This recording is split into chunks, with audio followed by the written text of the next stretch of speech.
Chotila highway પર મધરીખડા ગામ પાસેથી ગેરકાયદેસર લાઇટ ડીઝલ ઓઇલ સહિતનો મુદ્દામાલ ઝડપી પાડવામાં આવ્યો છે.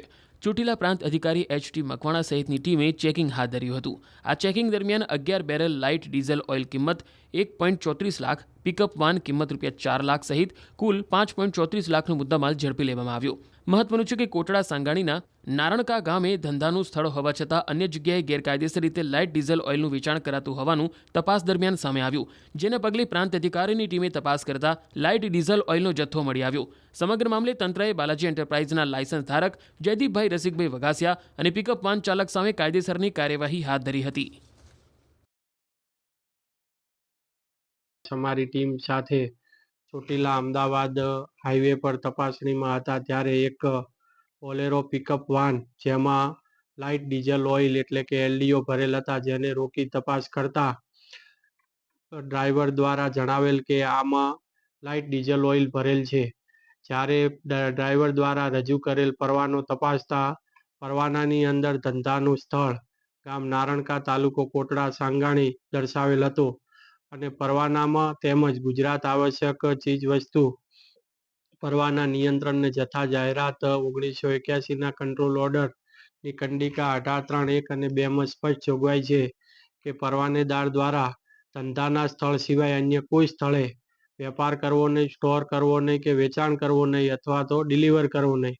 તેમ છતાં આ કામના જયદીપભાઈ રસિકભાઈ વઘાસિયા કે જેઓ નારણકા કોટડા સાંગાણી ખાતે પરવાનો ધરાવતા હોવા છતાં જુદી જુદી જગ્યાએ પિકઅપ વાનમાં પરવાનો સાથે રાખી અને ધંધો વેચાણ કરતા હોય, પરવાનાનો મોટા પાયે દુરુપયોગ કરતા હોય, ગાડીની અંદરથી મળેલ 11 બેરલ એલડીઓને જપ્ત કરી તેમજ ગાડીને પણ જપ્ત કરી કુલ મુદ્દામાલ 5,34,000 જપ્ત કરી અને આગળની કાયદેસરની કાર્યવાહી હાથ ધરેલ છે. ચોટીલા હાઈવે પર મધરીખડા ગામ પાસેથી ગેરકાયદેસર લાઇટ ડીઝલ ઓઇલ સહિતનો મુદ્દામાલ ઝડપી પાડવામાં આવ્યો છે. ચોટીલા પ્રાંત અધિકારી એચ.ટી. મકવાણા સહિતની ટીમે ચેકિંગ હાથ ધર્યું હતું. આ ચેકિંગ દરમિયાન 11 બેરલ લાઇટ ડીઝલ ઓઇલ કિંમત 1.34 લાખ, પિકઅપ વાન કિંમત ₹4 લાખ સહિત કુલ 5.34 લાખનો મુદ્દામાલ ઝડપી લેવામાં આવ્યો.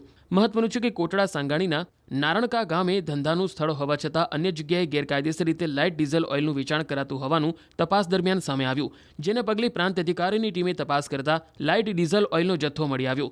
સમગ્ર મામલે તંત્રએ બાલાજી એન્ટરપ્રાઇઝના લાયસન્સ ધારક જયદીપભાઈ રસિકભાઈ વઘાસિયા અને પિકઅપ વાન ચાલક સામે કાયદેસરની કાર્યવાહી હાથ ધરી હતી.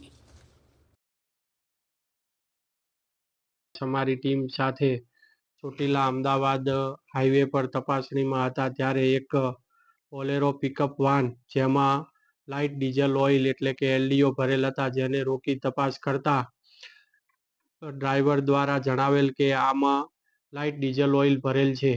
જ્યારે ડ્રાઈવર દ્વારા રજૂ કરેલ પરવાનો તપાસતા પરવાનાની અંદર ધંધાનું સ્થળ ગામ નારણકા, તાલુકો કોટડા સાંગાણી દર્શાવેલ હતો અને પરવાનામાં તેમજ ગુજરાત આવશ્યક ચીજવસ્તુ પરવાના નિયંત્રણ ને જથ્થા જાહેરાત 1981ના કંટ્રોલ ઓર્ડરની કંડિકા 18(3)(1) અને 2માં સ્પષ્ટ જોગવાઈ છે કે પરવાનેદાર દ્વારા ધંધાના સ્થળ સિવાય અન્ય કોઈ સ્થળે વેપાર કરવો નહીં, સ્ટોર કરવો નહીં કે વેચાણ કરવું નહીં અથવા તો ડિલિવર કરવું નહીં. તેમ છતાં આ કામના જયદીપભાઈ રસિકભાઈ વઘાસિયા કે જેઓ નારણકા કોટડા સાંગાણી ખાતે પરવાનો ધરાવતા હોવા છતાં જુદી જુદી જગ્યાએ પિકઅપ વાનમાં પરવાનો સાથે રાખી અને ધંધો વેચાણ કરતા હોય, પરવાનાનો મોટા પાયે દુરુપયોગ કરતા હોય, ગાડીની અંદરથી મળેલ 11 બેરલ એલડીઓને જપ્ત કરી તેમજ ગાડીને પણ જપ્ત કરી કુલ મુદ્દામાલ 5,34,000 જપ્ત કરી અને આગળની કાયદેસરની કાર્યવાહી હાથ ધરેલ છે.